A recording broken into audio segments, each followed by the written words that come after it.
Happy Friday, everybody, and welcome to the Rotary Club of Brentwood. I don't know if anybody else like me is going to fly out of here like a bat out of hell to go finish their Christmas shopping, but but this is our last Friday before Christmas. That's crazy. So I'll call our meeting to order today, and we're going to start with an invocation by Drew Cressman, followed by the pledge and four-way test led by Bob Searcy. And then we'll have our club secretary introduce our guests. Drew?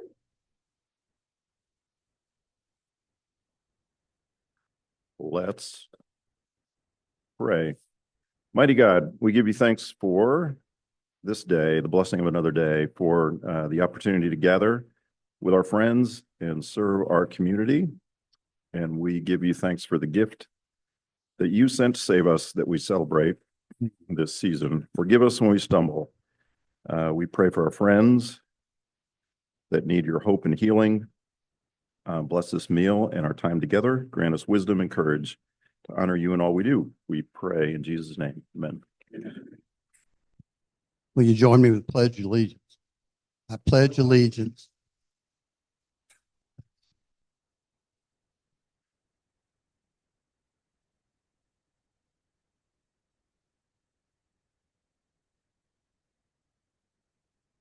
Now, will you join me saying the four-way test of things to think, say, and do? Number one. Number two. Number three. And number four. So as Jennifer's coming up to introduce our guests, I haven't done this for a while. I forgot to say that I'm Jane Covington, former president, filling in for President Steve. Thank you. Steve is in Alabama visiting family for Christmas. So ready? Jennifer, ready? We have 4 guests today. I just want to say Merry Christmas to everyone and Happy New Year. Looking forward to a little break and then coming back in January. Remember, if you do have last minute gifts, you guys do know that the art out here hanging on the walls and all of the cards are for sale. So, and all the Christmas cards are custom. Well, the art is too, but they're all unique in their own, made by the ladies that meet here. So anyways, just food for thought. Bob has a special guest that most of us know. You don't need this. You know his name, right?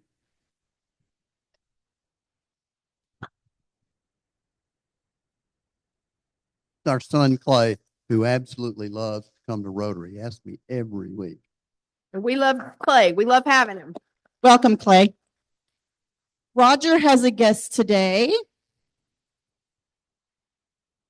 You, Randy? A couple of guests. I'll introduce Dan Pomeroy in a few minutes, but Randy Swanson, a longtime friend. Believe it or not, Randy and I graduated from UT Knoxville same day in 1968. People don't believe it, but we did. Anyway, Randy. Zach? Oh, sure. Well, I mean, yeah, sure. So I just met Gracie like 5 minutes ago, and she's the granddaughter of Donna. So welcome. And you live in Charleston, right? And you went to an amazing school in Louisiana, very popular, huge school. I think 700 people now. So big school. Welcome. Welcome. I don't know what else to say. I feel like. Well, also Gracie's also done RILA and youth exchange. Okay. Yeah. So she is a Rotarian in waiting. Are you home for the holidays? So thank you for joining us. Yes. And then our last guest. So everyone make sure you give Jordan and this precious angel with her a big hug on the way out today. This hopefully won't be the last time we see her, but this will be the last time we see her at our weekly regular meetings. So today is her last day at our club. So we wish you well. I'm very sad. Well, hi, y'all. As you now know, if you didn't, that is happening. And I will miss you all dearly. But I brought with me today the wonderful Claudia Buchanan, who is going to be taking my position at Morning Point of Brentwood. So hopefully she will be joining y'all in my leave of absence. So please make her feel welcome. She is a wonderful human. And we're very blessed to have her over at Morning Point. Happy New Year, everyone. Thank you, Jennifer. And now we're gonna have Happy Bucks led by Curry Andrews.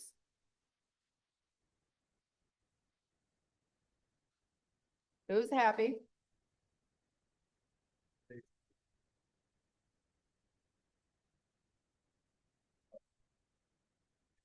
Push up. I used to do push-ups. $5 in because I'm happy to be here. I'm happy that we all live in Brentwood, Tennessee, or Nashville, or this area. And we should be very blessed for everything we have. What are you going to do now that President Biden won't have you tripping over anything?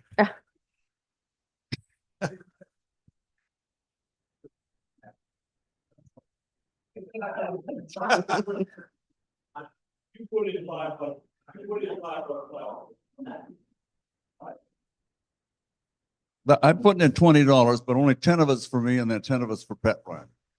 So I'm happy that we have Laura Troop in this club because she organized a wonderful outing for Baptist Children's Home kids up at Opry Mills. And we took them to lunch, thanks to Brentwood Rotary Club. And then we took them to ice. I think Laura asked the parents if they wanted gifts or what kind of party, because we've been giving a party to the kids that were at the Brentwood Children's Home for a number of years.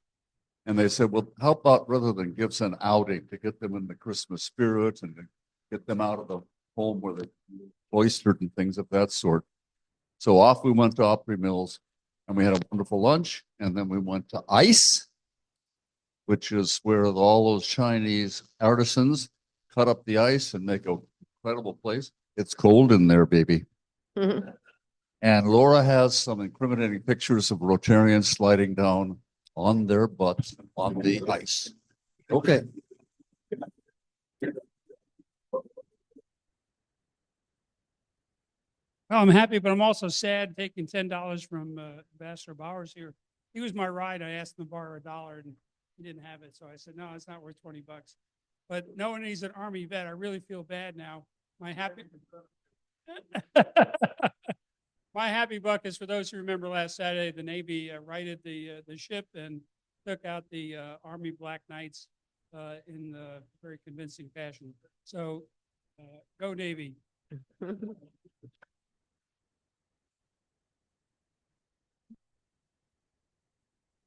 Let's throw in a buck in recognition of Kip Dodson. Kip is a relatively new member, but boy, has he done a lot for this club. So thanks, Kip. Thank you, Kip.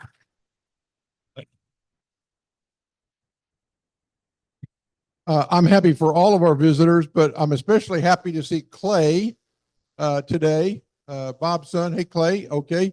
And I'm happy to see Mr. Randy Swanson over here. So you guys, good to see you. Thank you.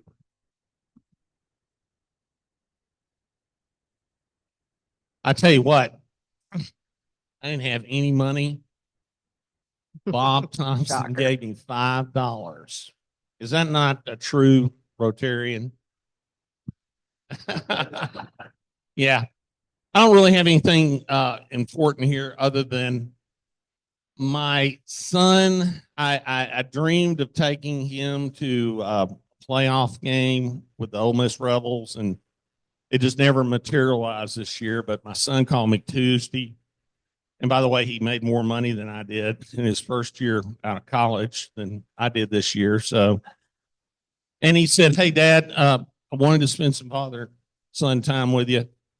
I got 2 tickets to Ohio State, Tennessee game. So, and just to keep me honest, he bought me a big orange jacket. So Thank you.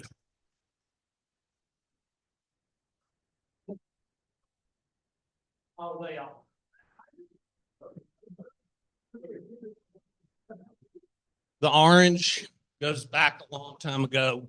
Tennessee people wore the orange to the games, right? They decided on that color because they could wear the orange to the games on Saturday. They wear orange on Sunday when they go hunting, and then they wear orange on Monday when they have to report back to the work release program.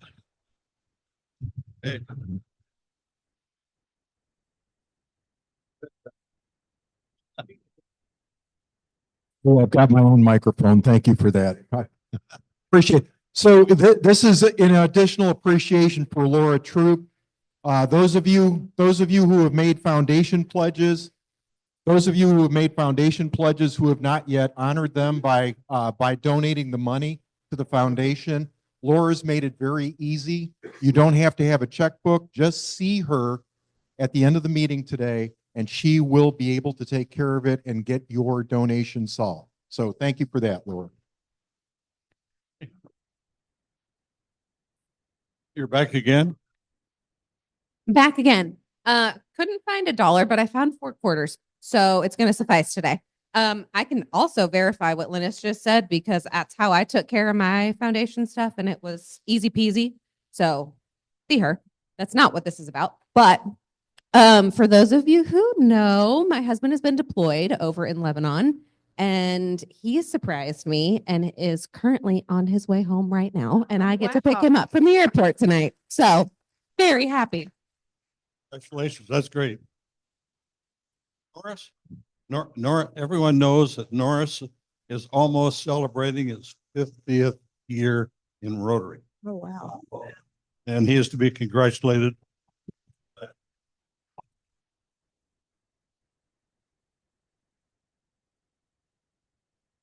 I know this should be more than $1, but I am so excited because my son finally graduated from Tennessee Tech last Friday. And then I have one more $1 left, and this is because I got to spend the next week with my dad, and I just got back yesterday. So my dad's 91, lives in Springfield, so we got to hang out. So excited. Yeah. Congratulations. I've known Susie when she first came here in 1923. Actually, I was president of the chamber in 82 and you were just 80 and you were just new in town and she's a wonderful person. How we doing, Larry? Alan, that was almost, where'd Alan go? Oh, there you are. That was almost good, Alan. Ole Miss guy, right? Ole Miss. Now, let's see. SEC, right? Okay. So over here, we got this guy wearing this red shirt. And I've already had another member here tell me about, yeah, Ohio State, man. Ohio State. I'm sorry, my team's not in a bowl this year. I can't have that, but damn, go Vols. We do have everybody. Oh, Uh-oh. I get my 5,000 steps in today. The Ohio State Buckeyes.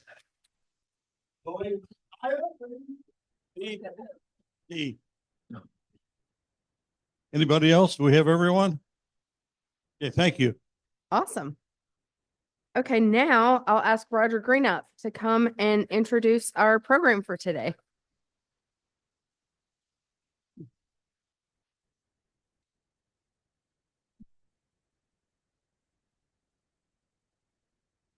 Okay, fun day. One of the fun things about playing tennis throughout Middle Tennessee and some other places is getting to meet different folks. And believe it or not, the 2 people that I've been able to beat through the years are both here today, Randy and Dan, occasionally. We actually met years ago playing tennis over here at the Dolphin Club. But a little bit more about Dan. Dan is the retired Director of Collections, and the Chief Curator at the Tennessee State Museum.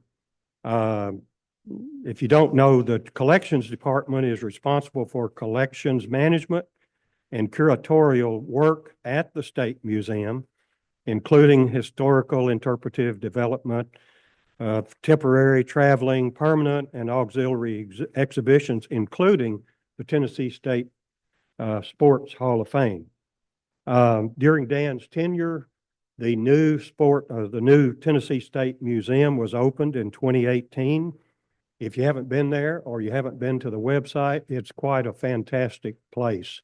And I would encourage you to visit. I have not at the new one, but hope to after the first of the year. And Dan has held a number of positions there beginning in 1977. Prior to that, Dan was a history instructor at the University of Tennessee, Knoxville. Among his professional activities, he is currently a member of the Tennessee Historical Commission, appointed by Governor Lee in 22 and reappointed in this year. Also president and vice president in the past of the and secretary and executive board member of the Tennessee Association of Museums. He's past president and vice president of the Tennessee Historical Society and many other organizations. A couple of other little notes. Dan has done some cartoon work, cartoonist, published in the Nashville Business Journal, including Saturday Evening Post and the Saturday Review, some cartographer work. Dan is a graduate or attended the Citadel in Charleston, South Carolina, 65 to 69, and then graduated with a BS and an MACT from UT Knoxville in 1969. And he's completed PhD coursework as well, foreign language and Southern history. Dan also is active with the Boy Scouts of America. He's an executive board member of the Middle Tennessee Council from 21 to the present. Both of his sons were Eagle Scouts and a grandson. He has 3 children, Melinda Pomeroy Black, who resides in LaGrange, Georgia. Also, Robert Pomeroy, locally with Wealth Management, and also Will Pomeroy, an attorney at law in Franklin. So join me in welcoming Dan Pomeroy.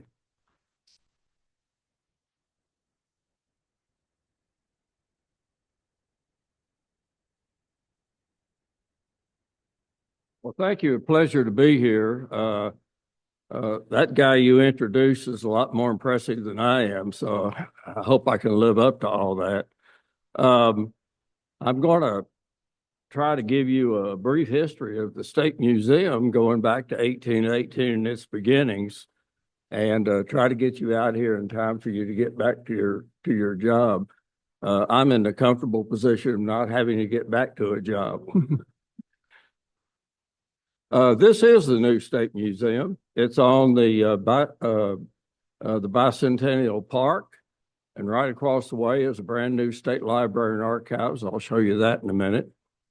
The State Museum, this one was opened in 2018, which would have been 200 years from when we traced the beginnings in 1818.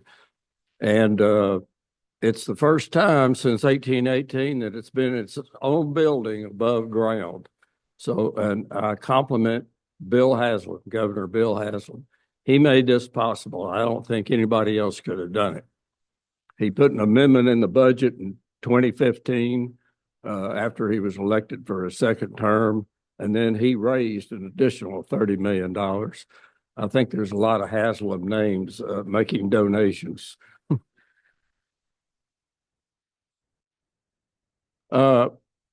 This is a portrait of Andrew Jackson done in 1817. And I apologize for the angle. I had light reflecting off of it, but you'll see this at the State Museum in the Andrew Jackson area. And I'm showing you this because it was done by an artist, Ralph E.W. Earl, who came to Nashville in 1817 and made his reputation painting portraits of Andrew Jackson. This, of course, the hero of the Battle of New Orleans. You can see how he's combing his hair, trying to look like Napoleon Bonaparte. And he became so close to Andrew Jackson that he married Andrew Jackson's niece. He lived at the Hermitage. When Andrew Jackson went to Washington as president, Ralph E.W. Earl went along with him. And so it was Earl who started the first museum here in 1818 as a collection of natural history and curiosities. This is Nashville, a photograph of Nashville from the collection of the State Museum. Probably the earliest photograph of a cityscape. This is 1853. We dated it. We acquired this at auction, probably about 25 years ago. And it gives you some idea of what Nashville would have looked like. So where did Ralph E.W. Earl come from? His father, Ralph Earl, was a very famous artist in New England. And Ralph E.W. Earl knew Charles Willson Peale. This is a portrait of Peale that he did in 1822 at his museum in Philadelphia. He started this museum in 1784. And this is the artist at his museum. And you can see that he has all these taxidermied fowl, and natural history was very important to him. So Ralph E.W. Earl learned from Charles Willson Peale, that museum in Philadelphia. And when he came to Nashville, he started one similar. This is Judge John Haywood, who was sort of the founding father of the legal system here in Tennessee. And if you've been out the Haywood Hills in Nashville, that's where his house was. This is a portrait done by Lloyd Branson. And he and Earl and some others founded a couple of historical societies. My favorite is in 1835, the Society for the Diffusion of Knowledge. Well, all that was a precursor to the Tennessee Historical Society being founded in 1849. The same people were involved in all that. I mention that because all of these important artifacts on Tennessee history were being collected by the Tennessee Historical Society, having inherited it from these earlier groups.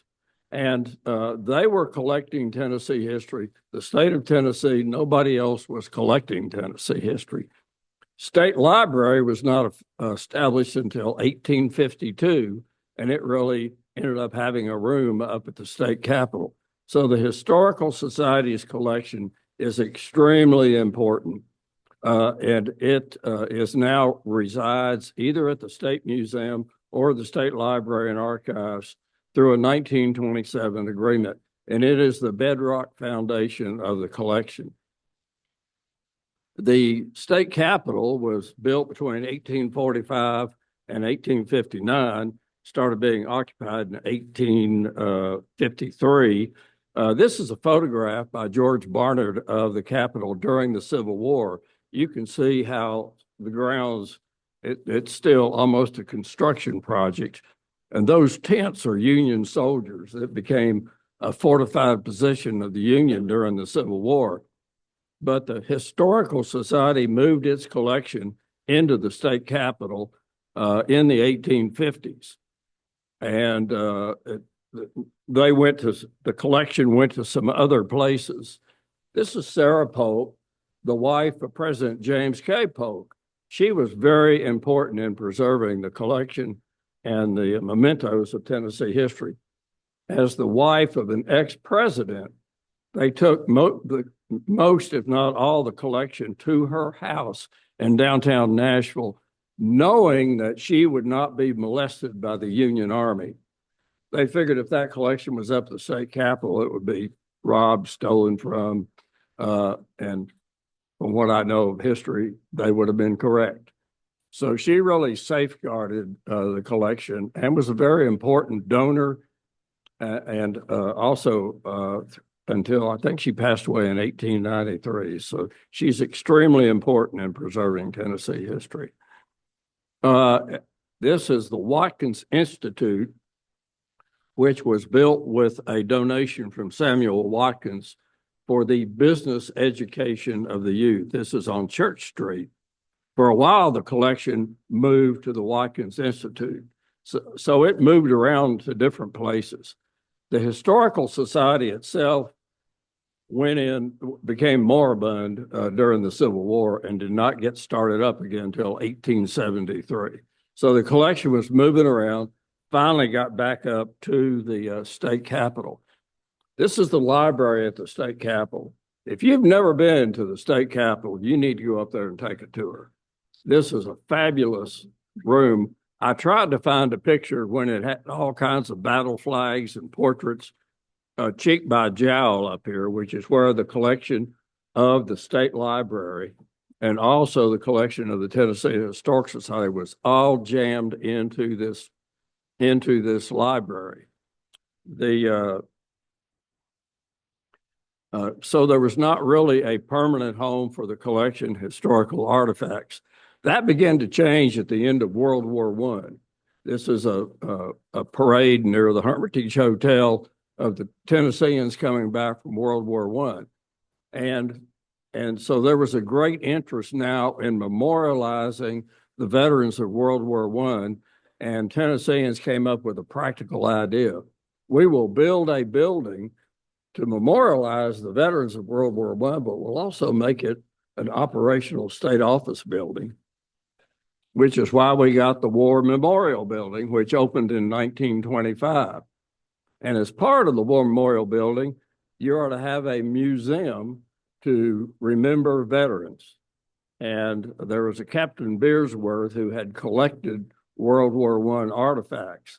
In 1921, the state legislature made provisions for a state museum in this building, but it was really a museum for World War I artifacts.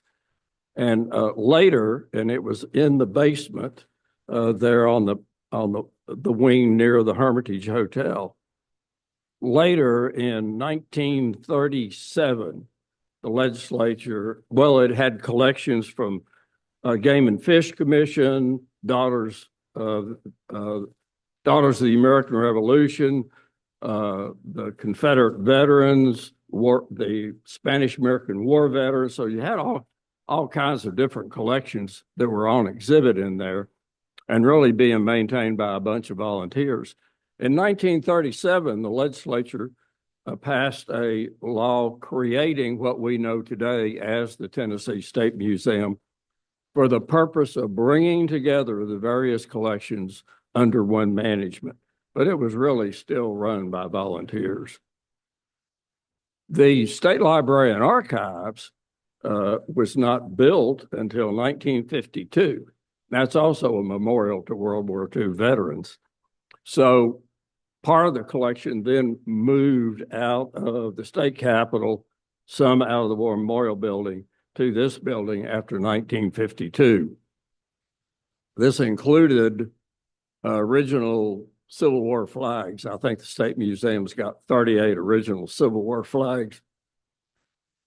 And they were, and I don't mean this to be a negative criticism, it's the way things were. They were put in envelopes and stored in the library. And when those flags were transferred to the State Museum in the 1970s, we opened some of those envelopes and there were nothing but powder in there. Those flags had disintegrated into nothing but powder. So with the American Revolution bicentennial in the 1970s, Senator Douglas Henry Jr., a hero of Tennessee history, among many other things, let me tell you, and John Bragg, and the House of Representatives, John Bragg from Murfreesboro. John Bragg was head of the House Finance Committee. Senator Henry was the Senate Finance Committee. Let me tell you how state government works. you get the chair of those two committees on your side, you're in good shape. They decided it was time for the State Museum to become professional, no longer run by volunteers and no longer neglected. I came across, in the 1920s, I came across a memo where the keeper of the museum, who was a library employee, and remember, there was no state library building, the keeper of the museum was asking permission to spend $2.67 for locks on the cases.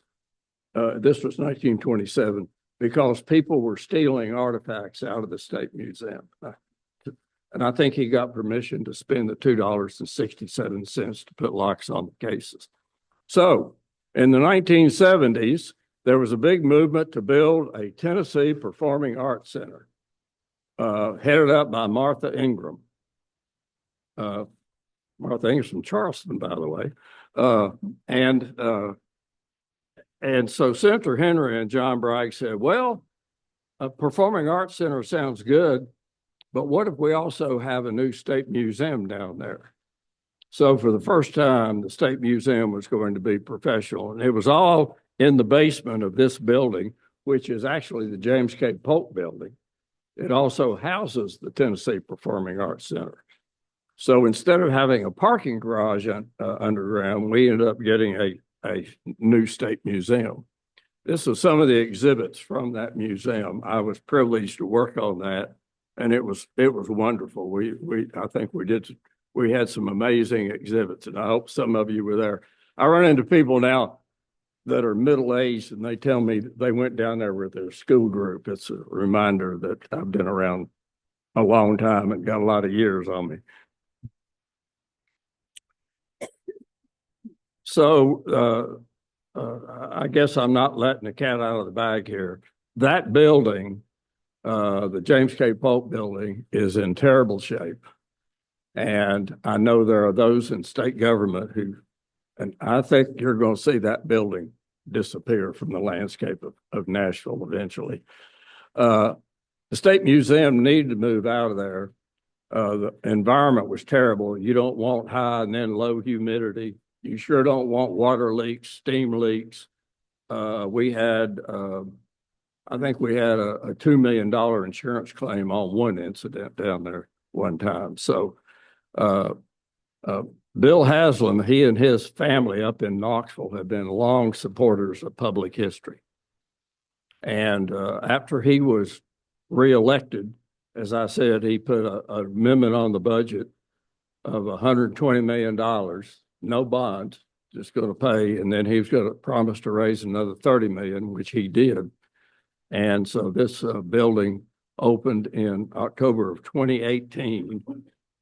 He wanted to have it open early enough. It did get involved in politics and electioneering. And Senator Lamar Alexander, who's also a great lover of Tennessee history and a great supporter of public history and this museum, was here to appropriately cut the ribbon. So I'll show you a few images of this new state museum. It's got about, and pardon me, I think in terms of square feet, I've been involved in this a long time. There's about 140,000 square feet in this building. The upper floor is about 70,000 square feet, and that's where your exhibits are.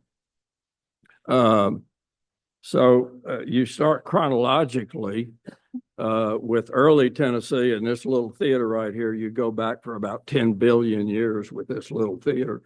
I can tell you just doing the scripts for all these videos was a mind-numbing experience.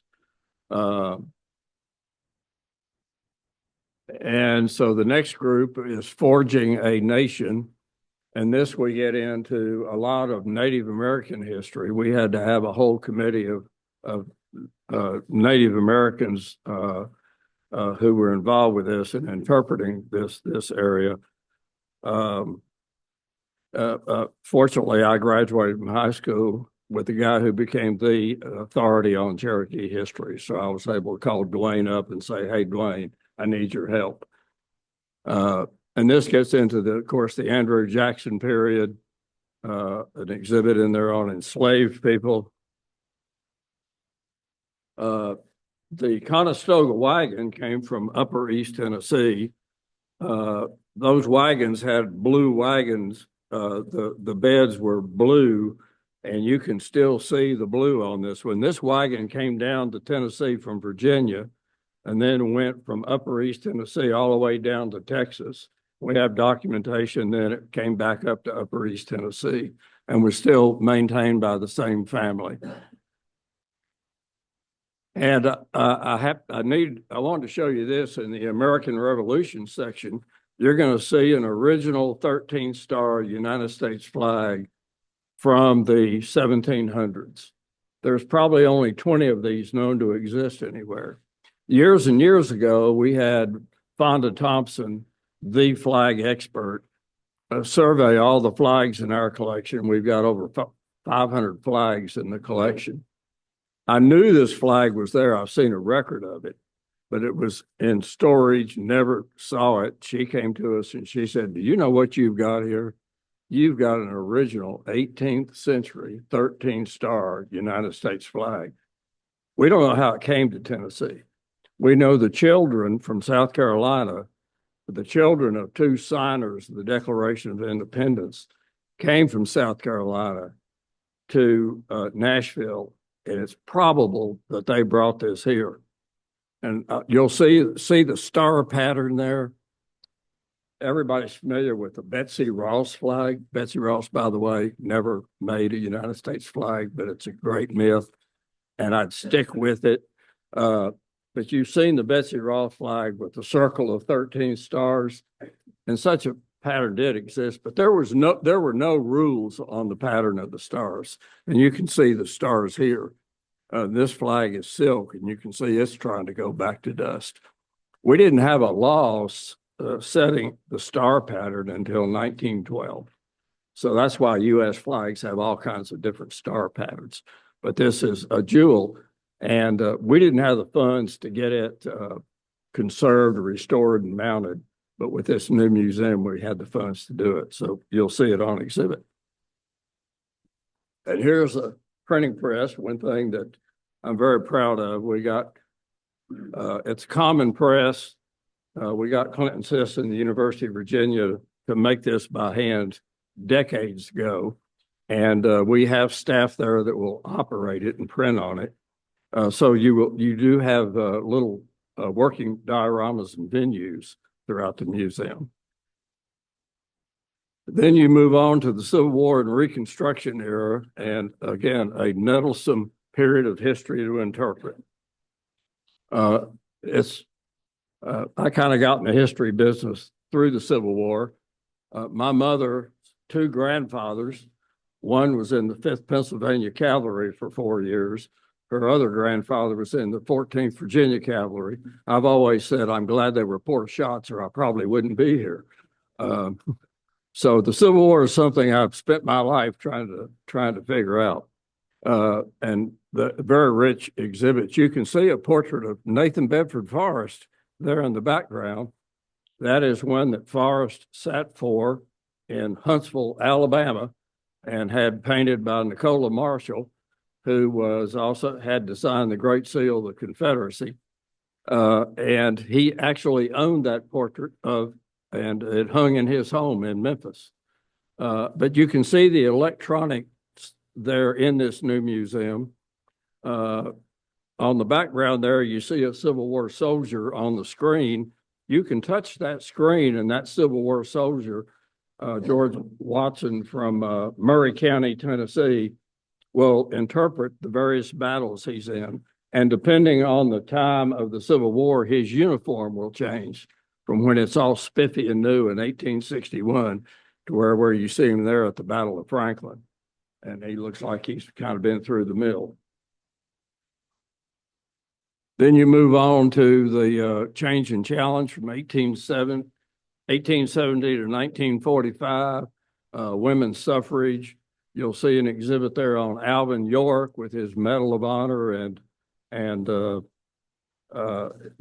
pistol he captured from the German major. And when I first came into collections, I knew we had Alvin York's Medal of Honor, What I didn't realize until I got there is we had this on loan from Alvin York, who died in 1964, and then from his widow, Great Miss Gracie. And I have to credit a colonel at the Tennessee National Guard. Long story short, we had a meeting with the family at the Pentecostal church up in Pall Mall, Tennessee, and I'm happy to report that the family signed gift agreements. So that Medal of Honor is going to stay at the Tennessee State Museum. You'll see a whole case on Alvin York.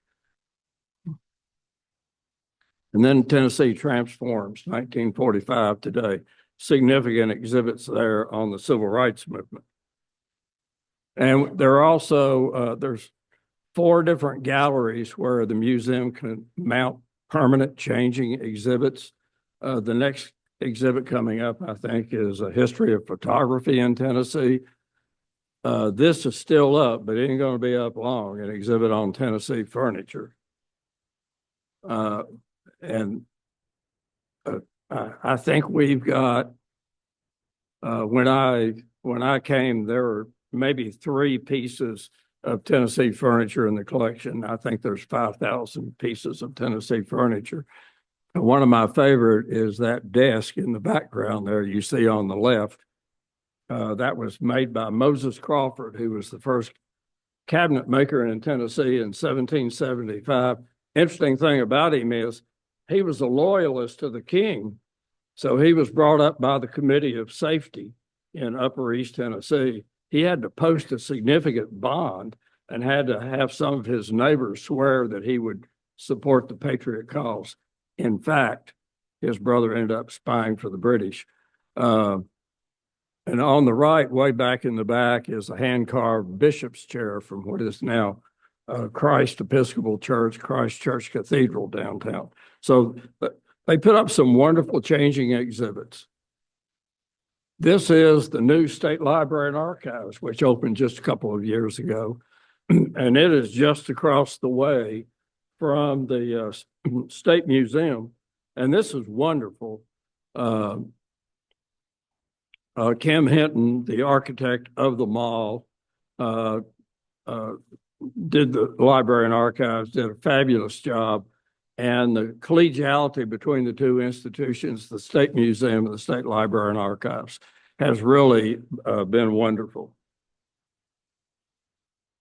So there you are. You have a new State Museum, and when you go down there, just tell them you know me and they'll let you in free. Any questions? Hey there. I love the new State Museum. I've been there at least once or twice and brought him on one of those occasions. It was an amazing experience. I got to see the old museum before it became the new museum too. So I remember the transition was something else. I'm curious though, with the new museum, are they ever going to bring back the mummy? Because I remember they used to have a mummy as one of the exhibits. Well, I'm retired. I can't speak for the museum. When we were planning this new museum,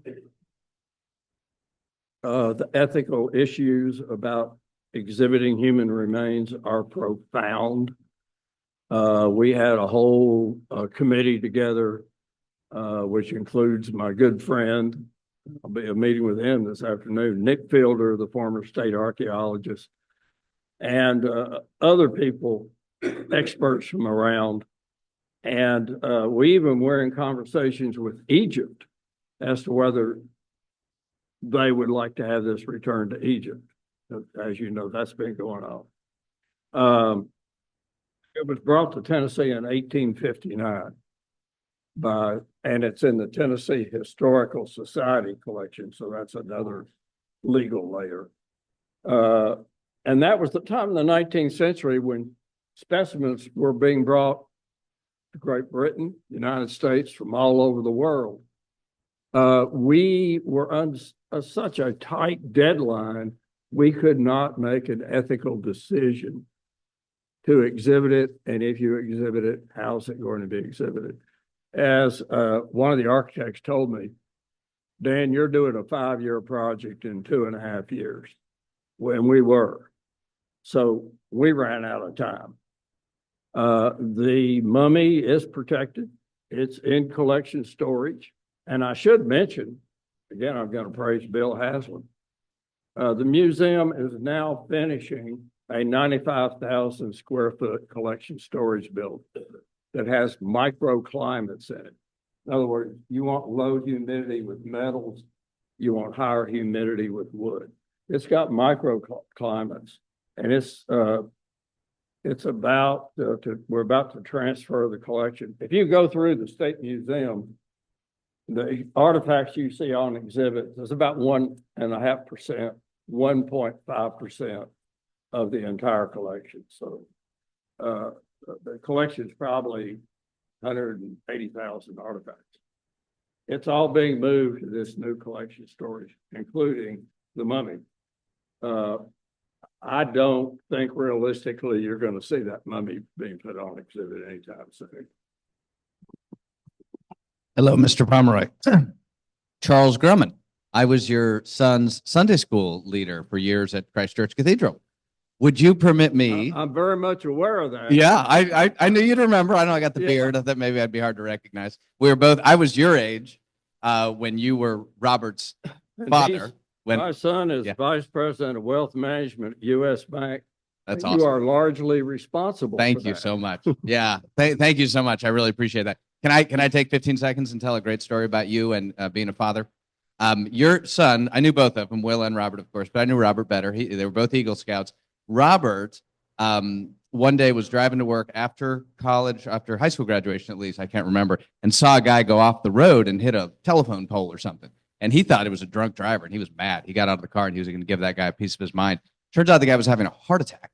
And Robert, because of his scout education that he got, that you encouraged, he saved that man's life. He provided life-saving aid and stayed with him till the hospital, till the ambulance got there, saved the man's life, which is just a huge testament to the Boy Scouts, to the character and bravery of your son, and to you, the dad, for making it all happen. So thank you for that. Oh, thank you.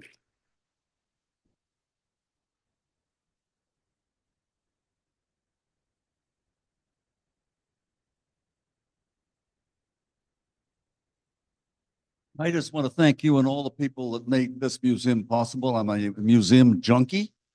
But one of the things I do every year, I teach ESL as a second language for adults. And we take those adults from countries around the world you probably never heard of in this place. And they are amazed at the history of the United States, the history of Tennessee, and what all has been going on for the last several hundred years. So thank you very much. Second is a question. If you want to do genealogical research, like my fourth great grandfather who came out of North Carolina to Tennessee, where do I go? You would go to the state library. They're wonderful over there, and they will help you out. I am far too lazy to do genealogical research, but I have to tell you, I've got a cousin who does all that. So I'm in the Mayflower Society now. She did the work. All I had to do was put a memo on top of it and say, me too. Is there a state natural history museum, or do you have a natural history collection at the state museum?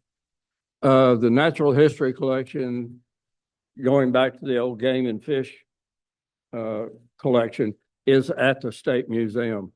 And we had to have all that tested because a lot of the taxidermy was done with arsenic. And we had to have every single specimen examined to make sure there was no arsenic. But it's in the collection of the State Museum.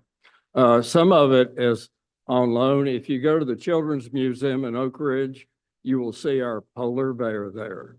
I don't know if you knew we had polar bears in Tennessee.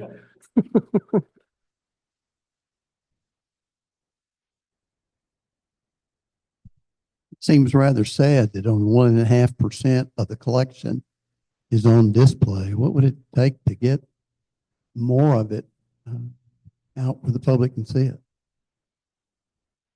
That's not unusual for a large museum, and what you want to have is that you can show things and then retire them.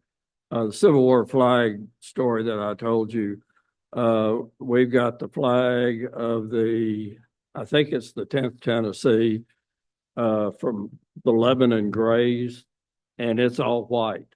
It used to be red, white, and blue, but all the colors faded from it. So when you put an artifact on exhibit in a pure and pristine world, there's damage to the exhibit, to the artifact. So you want to be able to take some flags off, put other flags out. And the same thing with these temporary exhibits like furniture. Those galleries, you can do an exhibit on Tennessee silver or Tennessee fashion from the 1880s. So the museum has the ability to put more things out and then take them off. But no museum, I can't imagine the Smithsonian Institution, how much of their collection with their vast array of square footage museums, it's still a very small part of the collection that you're going to be able to exhibit. In this building, in the permanent, what we call the permanent exhibits, there's about 2,500 artifacts. That's just the nature of the beast. Dan, thank you again for coming. Question, could a group such as our Rotary Club, are there facilities where we could meet there, and are there dining facilities, or how would that work? We are fortunate that across the parking lot, free parking, across the parking lot is Farmers Market with a vast array of restaurants. We didn't have to get in the food business. And yes, there are meeting rooms there. I can tell you how to get in touch with Jeff Sellers. He runs the public programs and education programs. And yes, you all could meet down there. They'd be happy to see you there.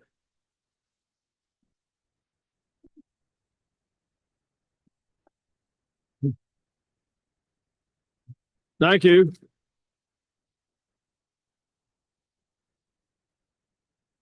Thank you so much, Dan. I'm going to bring you a pen that we're going to give you as a gift for speaking to our Rotary Club.